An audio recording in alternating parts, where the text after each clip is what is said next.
Please like, subscribe and share করুন আপনাদের channel. শুক্রবার ব্যাংশাল আদালতে পেশ করা হয় পূর্ব বর্ধমান জেলার মঙ্গলকোটের বাসিন্দা বাসুদেব গড়াইকে। সেবির মামলায় দীর্ঘ কয়েক বছর ফেরার ছিলেন বাসুদেব।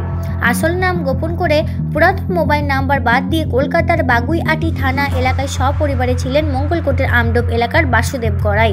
গত 2018 সালে সেবি কর্তৃপক্ষ ব্যাংশাল আদালতে আর্থিক প্রতারণার মামলা দাখিল করে থাকে। 2019 সালে ব্যাংশাল আদালতে ওয়ারেন্ট ইস্যু হয়।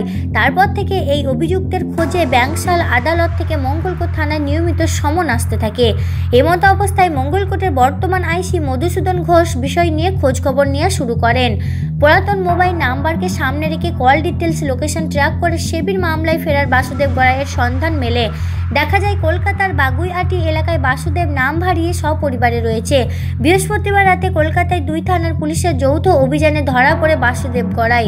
শুক্রবার ব্যাংশাল আদালতে পেশ করা হয়। জেল হেফাজতে রাখার নির্দেশ দেন বিচারক।